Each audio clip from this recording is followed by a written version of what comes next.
Hey guys, it's Sammy, and this is Pro Wrestling Unlimited. We are here on Monday, February 21st, 2022, for the Wrestling Wrap-Up. It's a handful of news brought to you in one easy-to-watch video, but today we're doing more than just news, because I'm about to rant on why I think BTE is not good. I haven't liked BTE really ever at all, and we'll get into more of that as I talk about why today's episode of BTE just put me over the edge. This show, absolutely, or YouTube series, I guess you can call it a show, because it does do some storyline things for All Elite Wrestling, but it's just, AEW kind of upset a lot of people with Matt Hardy recently, and BTE took it to another level that really needs to be addressed, in my opinion. And we'll get into all of that. We'll also be talking about Sammy Guevara's injury, Big E's big day yesterday at the Daytona 500, the New Japan Cup, the Ring of Honor Hall of Fame, and so much more, as we do have 7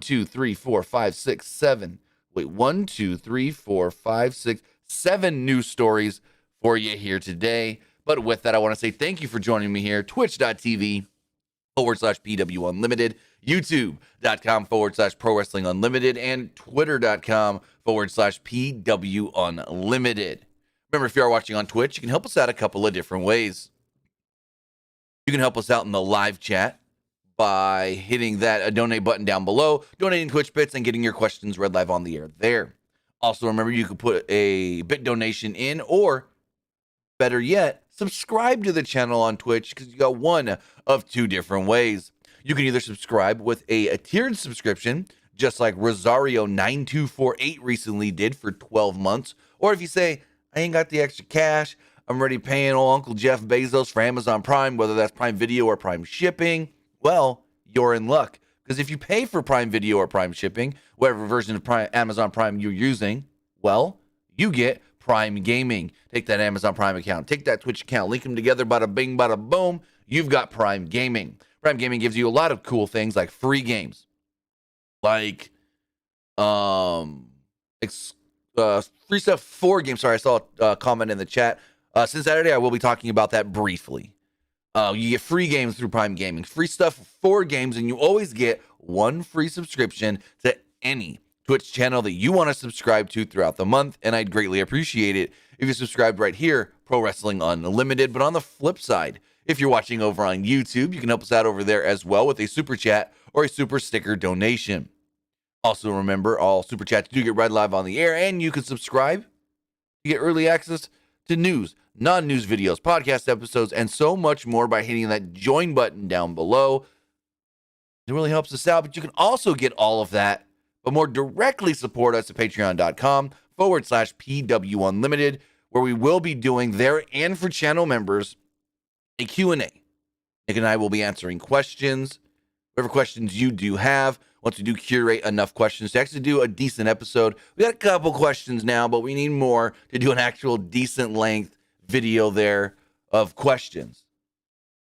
But also, finally, if you can, if you want, if you will, head over to the Epic Game Store. Whether you're trying to buy a brand new game like Sifu or Guardians of the Galaxy, which isn't really brand new, but a lot of people still haven't played it, or Tom Clancy Rainbow Six Extraction. Whenever you buy a game on the Epic Game Store, it's going to ask you right before checkout if you have a creator code, and you do. PW Unlimited. Put that code in there, and we get a kickback, whether that is on the Epic Game Store or on your PlayStation, your Xbox, or your Nintendo Switch, and you're playing Fortnite or Rocket League. In those launchers as well, we'll ask you if you have a creator code, and excuse me, and you do.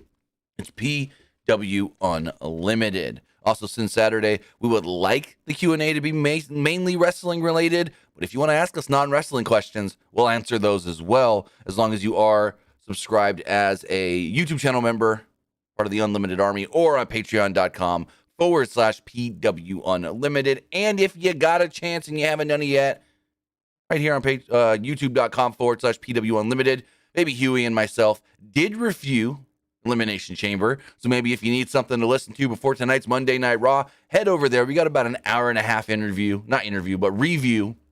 of Elimination Chamber and that show that went down Saturday morning. Today's Monday, Saturday morning.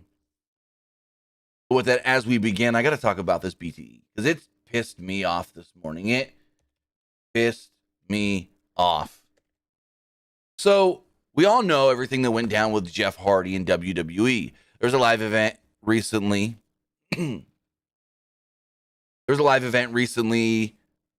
want to say it was in November, December. I don't remember anymore. But it was late last year, early this year, whatever it was. And Jeff Hardy was working a 6-man tag. It was Jeff Hardy, Woods, and McIntyre against the Bloodline.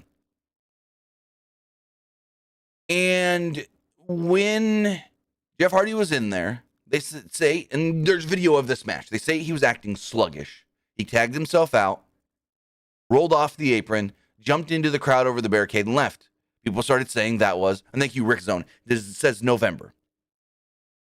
So they started saying that Jeff Hardy was displaying erratic behavior.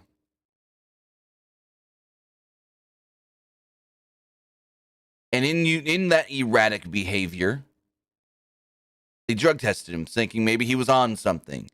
Jeff Hardy then got drug tested and then got released by the company. Weeks later, Jeff, I guess you could say through Matt, stated that WWE had not given him the results of the drug test. Matt said all this on his Twitch and stuff.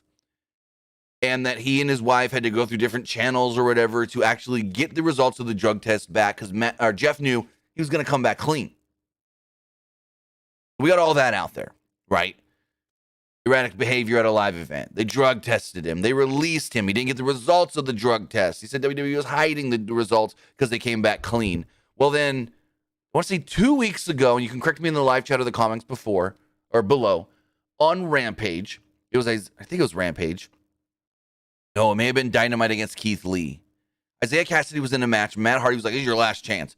If you can't get the job done, I think I may be done with you," or whatever. And it was Dynamite. Okay, so it was the Keith Lee match, I believe. And Keith Lee's just wrecking Isaiah Cassidy to the point where Matt Hardy's just like, "Screw this, I'm done."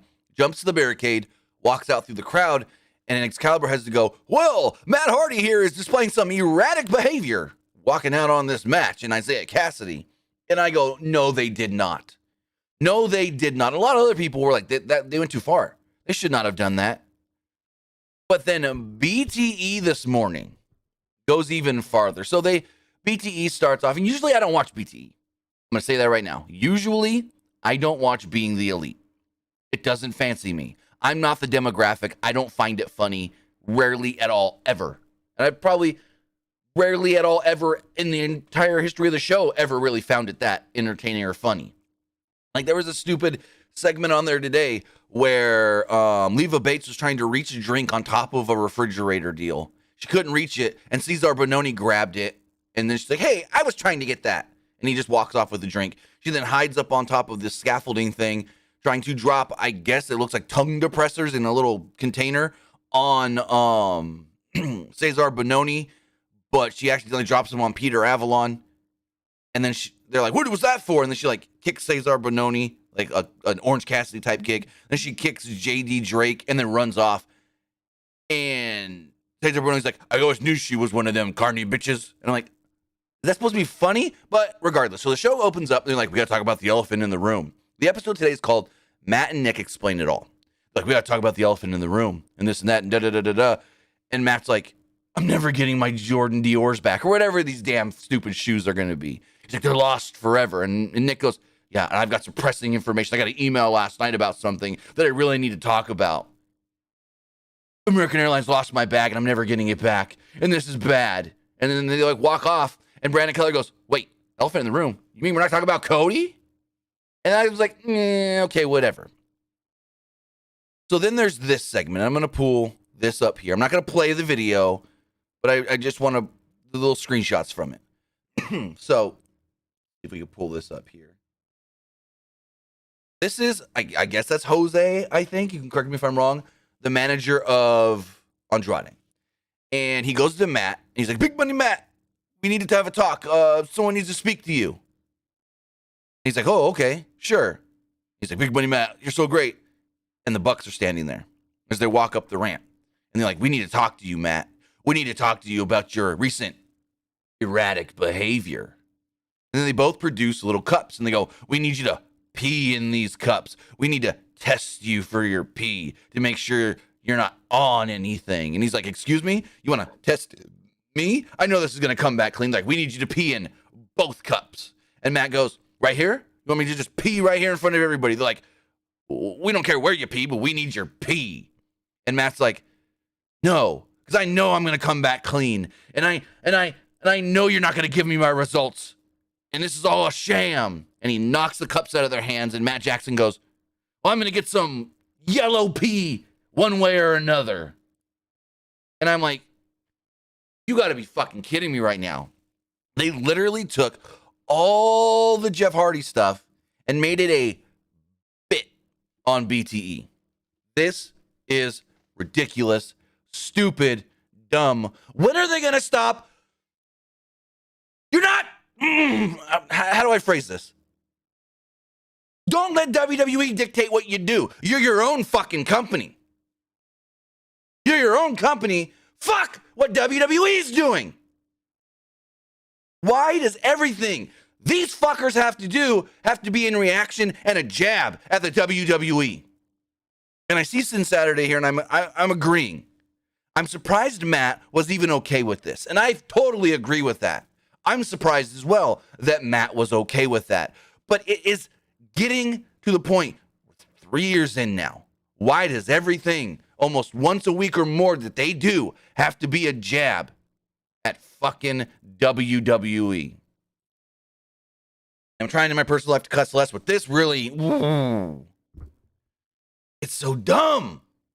It's so dumb. The Cody stuff didn't bother me because I'm like, yeah, they got to address something. So make a joke out of Cody leaving. Whatever. It's not a jab. It wasn't a jab or anything.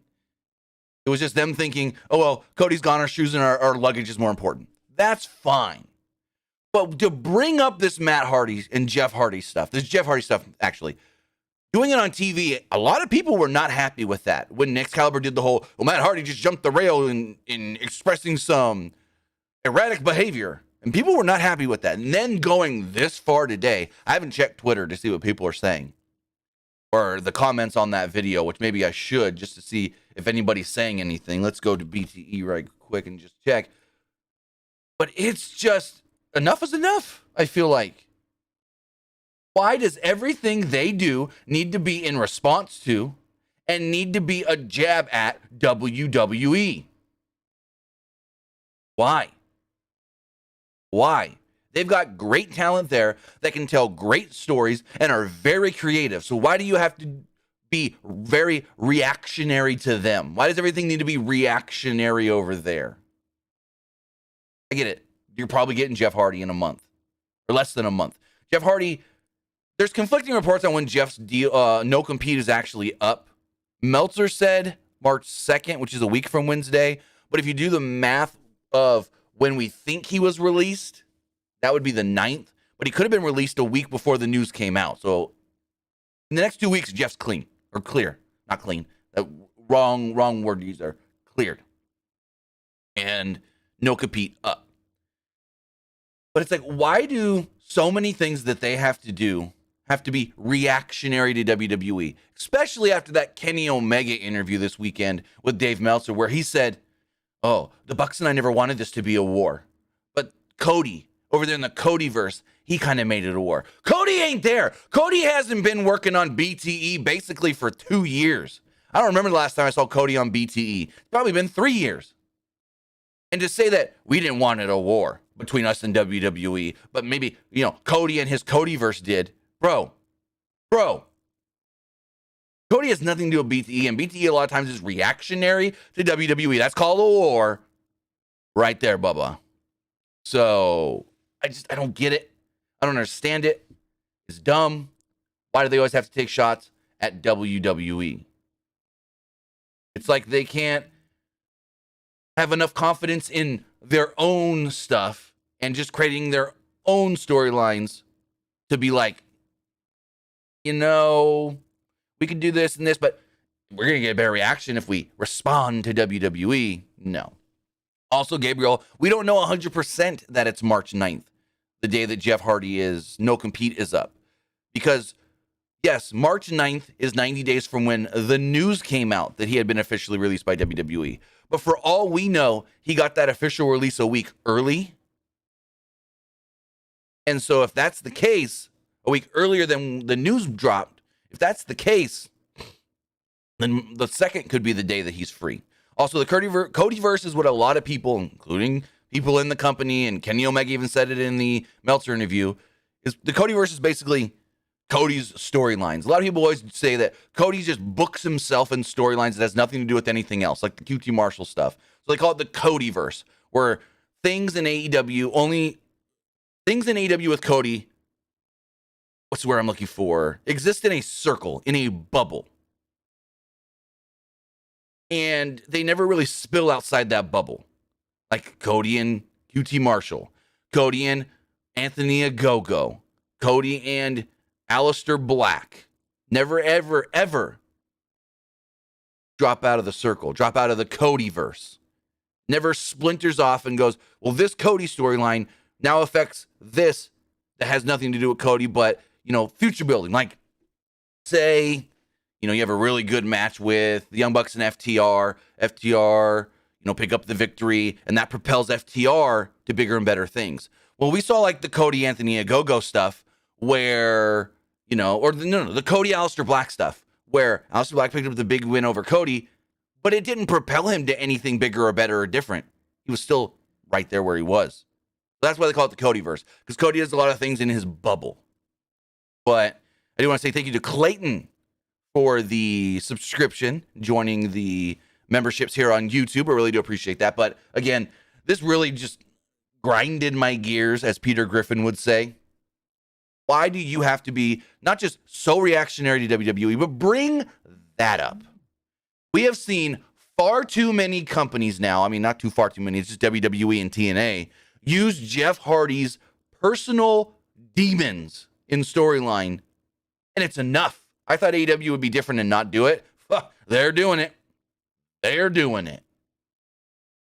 But as we move forward, I do want to talk about another thing that has to do with All Elite Wrestling, and that's Sammy Guevara, the current TNT champion. Unfortunately, Sammy suffered an injury last week on Dynamite.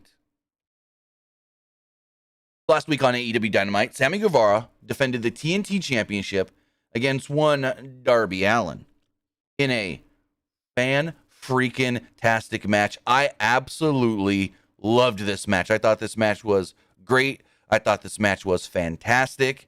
But unfortunately, and I'm trying to find the tweet here, Sammy was injured during that match. Here we go.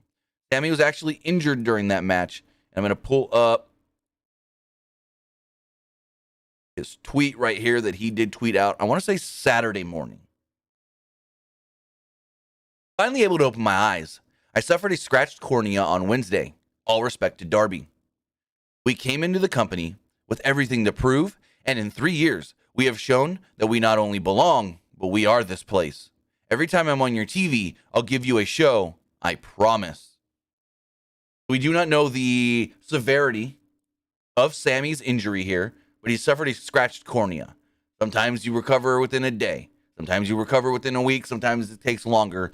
But if we go scratched cornea recovery, average scratched cornea, less than a week. You're back in action. You're back to doing what normal stuff you were doing before. So hopefully that's all it is. Less than a week, because WebMD says a minor scratch to the cornea can heal in 1 to 3 days, most 5 to 7. But hopefully he's all good to go. He hasn't been announced for anything this week, whether that is Dynamite or Rampage. So hopefully Sammy Guevara, the current TNT champion, is doing all right. Again, we don't know the severity of his scratched cornea, but hey, we're all good. Yo, actually, no, I digress. He has been announced for something this week, isn't he? Hold on, give me 2 seconds. I think he's defending the title against Andrade, actually. Let's see. Rampage. Yes. This week on Rampage, he's going to defend the TNT title against Andrade. So I was wrong there. He is, but hopefully everything's good. He's cleared, and that match goes off without a hitch. Speaking of going off without a hitch, The big man, Big E, was at the Daytona 500 yesterday as he was the honorary starter for the biggest race of the year. Now, if you're asking, what does the honorary starter mean? Well, the honorary starter means that you get to drive the pace car during the opening pace laps of the race, and you get to bring the field to the green flag. Basically, you do 3 or 4 pace laps, everybody's following you, and then as you come off the last turn, and you're going down the front stretch, you hit the pits, you veer off, the field goes and takes the green flag. Well, Big E was that honorary starter yesterday. Not the first person in WWE to do it. Charlotte Flair did it a few years ago in Phoenix. Matt Hardy has done it at the Phoenix race as well. But really cool to see Big E there. I thought it was a little bit of a missed opportunity by Fox because they could have had Big E do more. Anthony Anderson was okay doing the driver intros and the video they played of who starts where, but I thought it would have been tremendously better if Big E did it. Just think Big E over there. Oh, Ryan Blaney starting 4th, you know. And speaking of Ryan Blaney, Big E was hanging out with Ryan Blaney moments before the race as well. So they do this thing with Michael Waltrip, what's called the grid walk. He walks down the pits as everybody's got their cars in line ready for the race to start, waiting for the national anthem. And Michael Waltrip walks up on the 12 car, Ryan Blaney, the 12 team there.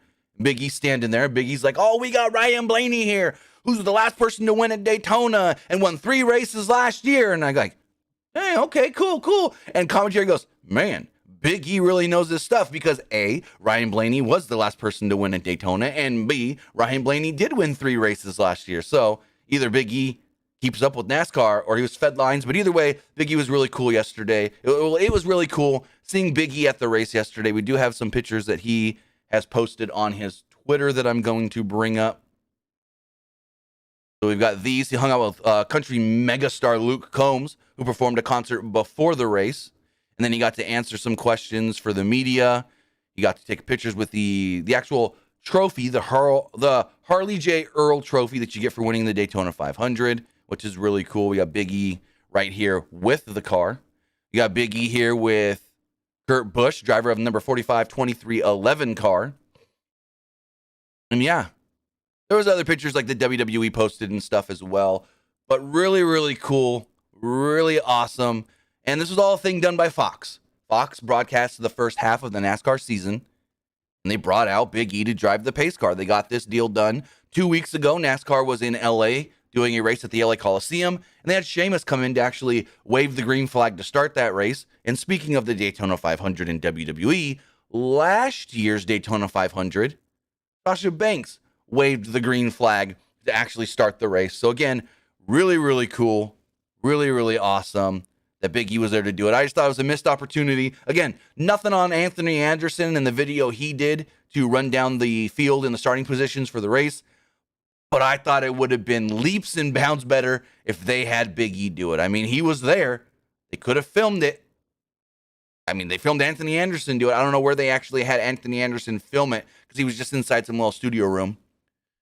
But regardless, really cool seeing Big E there, schmoozing, hanging out with different drivers and teams and whatnot. I don't know how long he stayed at the race. And here's the other question. Did they give Kyle Larson his belt? Because usually when someone wins a major championship in sports, WWE immediately sends them a belt.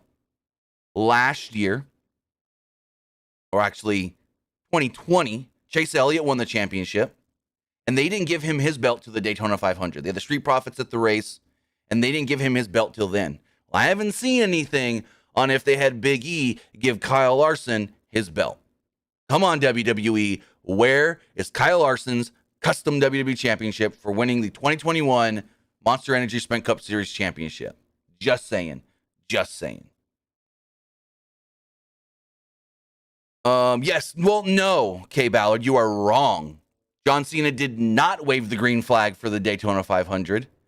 So I don't remember exactly what year it was, but John Cena was supposed to wave the green flag for the Daytona 500. Did they in November? I'm going to look that up real fast. Kyle Larson WWE Championship. Because I didn't see anything on them giving Kyle Larson a... Yeah, I don't see anything here on WWE sending Kyle Larson a belt. If you got a link to a photo or something, put it in the chat. But John Cena didn't wave the green flag. John Cena was supposed to wave the green flag. I don't remember exactly what year this was. Maybe it was 2012 or something like that. And the race on Sunday got rained out. Cena then had to fly to Raw the next day. They ran it on a Monday. He couldn't be there to wave the green flag. So, yeah. There we go. Boba says they gave Lewis Hamilton a WWE Championship in 2017, but they didn't give Max Verstappen for winning the F1 title last year. Shaking my head. Well, I mean, honestly, I'm not trying to be rude, but Lewis Hamilton is a bigger name than Max Verstappen, and F1's not as big as you would think in WWE, so yeah. Or in the same vein of like a NASCAR in the America. So yeah, that's probably why they did it for Lewis Hamilton, because he's just a big sports name. And no one else really in that F1, racing league is that big in America. But regardless, Kyle Larson needs his belt. Come on, Hunter. You're the one who always sends these belts out. Where's Larson's belt? EngineCars.com, number 5. Boom. Anyways. Talk about Big E. Big E's on SmackDown. SmackDown Tag Team Championship match didn't happen this week at Elimination Chamber. So, we're supposed to get the SmackDown Tag Team titles at Elimination Chamber. And it's second to last match, and the Viking Raiders are walking down to the ring. Raid! And all of a sudden they're, boom, super kicked by the Usos. They get taken out. The referee says that they're too hurt to wrestle. The match never happens. So, according to a new report from Fightful, it was reported that the plan all along was for this match to never actually happen. This tag team title match was never going to happen. Many asked if this was something like being cut for time, and no, this was not something cut for time. It was just never supposed to happen. Word is, this match will be taking place here in a couple of weeks or within the next week or sometime on an upcoming episode of SmackDown. So that's what happened with the SmackDown Tag Team title match at the Elimination Chamber. The match was never actually supposed to happen. It was never planned to happen. It was just to fill a little bit of time on the pay-per-view and keep this going of, well, the Viking Raiders are the number one contenders. They won that gauntlet match thing. No, it wasn't a gauntlet match. Maybe it was a gauntlet match. I don't remember. But they won the number one contendership, and yeah. So we'll see when this match happens. Maybe this week on SmackDown. Maybe next week on SmackDown. But I doubt they drag this out any more longer. I don't think this is going to be the match for Mania. But as we move forward, we're done talking about WWE for the day. Let's move over and talk about a little company out there called New Japan Pro Wrestling as well today. They announced the card, or not the card, but the brackets for the New Japan Cup. I've got that right here from the New Japan website. Let's pull this up and let's talk about the 48 men who will be competing in the New Japan Cup. So we've got the left side, we've got the right side. Let's run it all down. First round matches. First off, we've got Kazuchika Okada versus El Desperado. Master Wato gets a bye. Oh, hold on. Are they doing triple threat? No, it's a bye, right? Give me one quick second to look something up. I want to just double check something. It looks like every third person on this gets a bye, but why are some of these people getting buys and not others? Like, why is Master Wato getting a bye over Okada? You know what I mean? Why doesn't Okada get a bye? Or these? Let me know in the chat really fast. Sorry for not being up with this before I actually talked about it, but usually there's single matches and they go and they boom, boom, boom. But yeah, they're getting a bye. Okay, so as we look back over here, we've got Kazuchika Okada against El Desperado.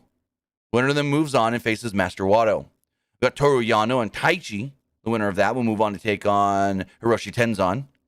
We got Yuji Nagata and Haruki Goto. The winner of that will move on to take on Dick Togo. Shima, who is sticking around, which is cool to see, takes on Taka Michinoku. The winner of that will move on to take on Yoshinobu Kanemaru. Hiroshi Tanahashi against Yo. The winner of that moves on to take on Bad Luck Fale. Tetsuya Naito against Yujiro Takahashi. The winner gets Geto, which is like, why is Geto getting a bye? Togi Makabe against Jeff Cobb. The winner takes on Satoshi Kojima. Tomoki Honma taking on Yoshihashi. Winner gets Kozeski Fujita. And as we move on to the other side of the brackets, Kota Ibushi against the Great Okan. The winner gets Taiji Ishimori. Got Ryohei Owawa taking on Zack Sabre Jr. Winner gets Doki. Yoko Nakashima against Aaron Hanare. Winner gets Sonata. Now, Sonata getting a bye. Don't have a problem with that one. Bushi against Will Ospreay. El Phantasmo getting a bye. Another one that doesn't really, it makes a little sense. El Phantasmo, cool. He's a bigger name. He's got some big wins. Tomohiro Ishii against Shingo Takagi against Tangaloa. Chase Owens against Jado. Winner gets Tiger Mask. Ryusuke Taguchi against Evil. Winner gets Tamatonga. Hiromu Takahashi against Sho. And the winner gets Minoru Suzuki. So those are the current brackets for the upcoming New Japan Cup that starts on March 2nd. And they said it will all be broadcast in English, which is really, really, really cool to see. That it will all be broadcast in English. As I just look here really quick. Yeah, they don't really give a reason why some guys got buys and some guys didn't. So that's weird. But as we move forward, going from New Japan, got a company they used to work with in Ring of Honor, and we got to talk about the Ring of Honor Hall of Fame. Because we now know everybody going into the Ring of Honor Hall of Fame. So 4 inductees will be going into the Hall of Fame, the inaugural Hall of Fame class. We got the Briscoes, we got Bryan Danielson, Samoa Joe, and now announced today, CM Punk.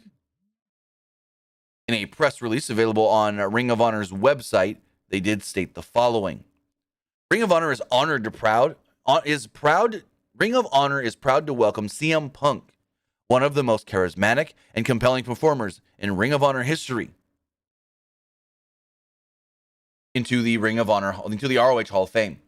Punk is the final member of the inaugural class, joining the Briscoes, Bryan Danielson, and Samoa Joe. Punk made his ROH debut in 2002 and experienced a meteoric rise thanks to his in-ring ability, mic skills, and brash attitude. He incited fans by proclaiming that he is straight edge, a lifestyle that means I'm better than you. Punk had many memorable moments in ROH, including the iconic Summer of Punk, which began when he won the ROH World Championship in June of 2005, right after accepting a WWE deal. Throughout the summer, Punk taunted ROH fans by repeatedly threatening to take the world title with him to WWE, but he did lose that in August. In 2004, Punk engaged in an epic trilogy of matches with then ROH champion Samoa Joe that have become legendary. They wrestled to 2 60-minute draws before Joe prevailed in their final meeting. Punk also had a heated rivalry with Raven that is regarded as one of the greatest feuds in Ring of Honor history, and that right there is what made me a Punk fan. That was the first time I really learned what CM Punk and who CM Punk was in that Raven feud, because I of course knew who Raven was. His time in WWE and ECW and TNA. And then I'm like, oh, Raven's doing stuff in Ring of Honor. Don't really know much about Ring of Honor, but I'm going to go check this out. And the Raven CM Punk feud was worldwide. It wasn't just contained in Ring of Honor. They went to Europe with this as well, and other promotions out there. Don't remember exactly what the promotion is, but they had great matches overseas together as well. But the big one, they talk about right here, they waged war against each other in an unforgettable dog collar steel cage match. If you've never seen CM Punk versus Raven in the dog collar steel cage match, whoo, you're missing out. You are missing out. You go on to state that in addition to his ROH World title reign, Punk also won the ROH World Tag Team Championships on 2 occasions as a member of the Second City Saints. After leaving ROH, Punk became one of the biggest stars in the industry in WWE. He wrestled in main events against the likes of The Rock, John Cena, and his 434-day reign as WWE Champion is 6th longest in company history. After stepping away from pro wrestling for more than 7 years, Punk made his return last year in AEW, where he continues to be one of the promotion's top stars. A career retrospective on Punk will be featured on this weekend's edition of Ring of Honor Wrestling Television. A YouTube special on Punk drops Monday, February 28th, next week, at 9 a.m. Eastern on ROH's YouTube channel.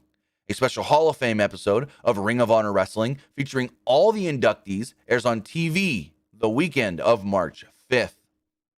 So this is awesome to see CM Punk going into the Ring of Honor Hall of Fame, and it all makes perfect sense. CM Punk in the Hall of Fame for Ring of Honor, you gotta do it. You gotta do it. And I think the names that they chose work. I see some people saying Briscoes shouldn't be in the inaugural Hall of Fame. They're the most consistent tag team ROH has ever had. So, in that retrospect, if you need one tag team, you gotta have the Briscoes. I mean, who are you gonna put over them? Nigel McGuinness? I could see it, but if your thing is we got 4 men and 1 tag team, then you gotta go Briscoes. Briscoes are the most symbolic, most recognizable tag team when it goes to ROH. But moving forward, CM Punk's in AEW, and another man in AEW that's not leaving AEW, even though there's some misconceptions. That's Brian Pillman Jr., as some thought that he may be leaving AEW, but that's not the actual case. Pillman, see if I can get this here on his Instagram, posted this on his Instagram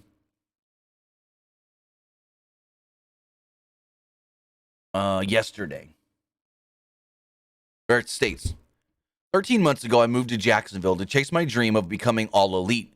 Without knowing when the pandemic would end, I wanted to reduce my commute to our temporary venue from 2 flights to a 10-minute drive. I ultimately, along with Griff, earned the right to officially call ourselves all elite. I wouldn't be lying. I would be lying, however, if I said that this city didn't chew me up and spit me out in a good way. I did everything you could ever do, made every mistake, and experienced every emotion possible. I signed a lease on a home. I purchased the baddest car I could find. I fell in love with the baddest chick I had ever met. I rescued 1 dog from a shelter and then adopted another puppy. I trained my ass off at various gyms and martial arts schools, including a secret heart dungeon. I partied hard, and through all these experiences, I met so many great people. But I knew it. Though. I had gotten in over my head. I struggled to raise 2 dogs. I got my heart broken. I got robbed. I got into bar fights. I canceled bookings. I hurt some people who I cared deeply about. I had isolated myself from my friends, family, and support system back home. So my decision was pretty clear. And today, I started my journey to move back to Cincinnati. This was the hardest decision of my life, to leave behind my little Jack's family. But I take solace in the fact that I will be able to be there for my Cincy family. Aunt Linda, my sister Brittany, and her newborn baby. I leave here with the utmost gratitude for this extremely fulfilling experience. All my loot, and my best friend for life. I want to thank my aunt and uncle for getting me settled in. I want to thank Tony for treating me like a hometown hero in both Jacksonville and Cincinnati. I want to thank Mega and Margaret for watching over me and picking me up when I fell. I want to thank Brad and Doc Sampson for keeping me healthy. I want to thank all the boys who supported me and lent me an ear. I want to thank Hannah for being by my side for 8 long months. But most importantly, I want to thank all the fans who take the time to read this and invested in my journey. It is great therapy for me to share my story with you all. Thank you. He sends that out yesterday, and there was also a couple other pictures here that accompanied it. And the dogs and the girl and him and JR. Remember, JR also moved to Jacksonville as well, so he didn't have to commute. And so, he sends this out. yesterday, and a lot of people are like, wait, why are you thanking AEW like that? Are you leaving the company? What? No, Brian Pillman's not all elite anymore. What's going on? And this morning, no, yesterday, he had to send out a clarification tweet right here. For those who misinterpreted my Instagram post, I'm not leaving wrestling or AEW. I'm simply moving home from Jacksonville to Cincinnati to get my shit together. That's all. Thank you guys. And you can read the full story on Instagram. So with that, good to see that Brian Pillman Jr. is not leaving All Elite Wrestling. Going to be sticking around. Him and Griff are still the Varsity Blondes. He is All Elite. We move on from there. But with that, that's going to be the wrestling wrap-up. Usually at this point, I give you a preview for Raw or SmackDown. It's Monday, so I would say Raw, but there's nothing to preview. So why don't we talk about the Corey and Carmella reality show coming to the damn WWE YouTube channel next Monday. Now, I don't know this for certain, but I watched that preview, and that preview is all about fucking and sex and getting it on. They're like looking at a house or whatever, and Corey's like looking over the center island in the house. He goes, oh, that'll be good right there for some love making. And the whole rest of the freaking show is about, oh, I like that shower. We spend a lot of time in the shower. Like Carmella says that, and Corey goes, or maybe we'll never get out of the shower. Then there's another scene of Corey's naked in the shower, taking a shower. He's like, you gonna get in here with me? And Carmella like goes to drop her robe off. She goes, of course I'm gonna get in there. This whole fucking show is about sex. So maybe that's why it's got to be on the WWE YouTube channel and not on an actual like WWE show or TV network or streaming service, because it just goes too hard into these two just like to fuck. Because that's what this seems like. That this show is all about these two just like to fuck. Drops next week on the WWE YouTube channel. And for WWE to be as family friendly as they are, whew, I did not expect this to take this turn. Again, go watch the preview. It's on Twitter. It's on YouTube. The whole thing is about how much they like to hump. So, we'll see if it's any good. I'll check the first episode.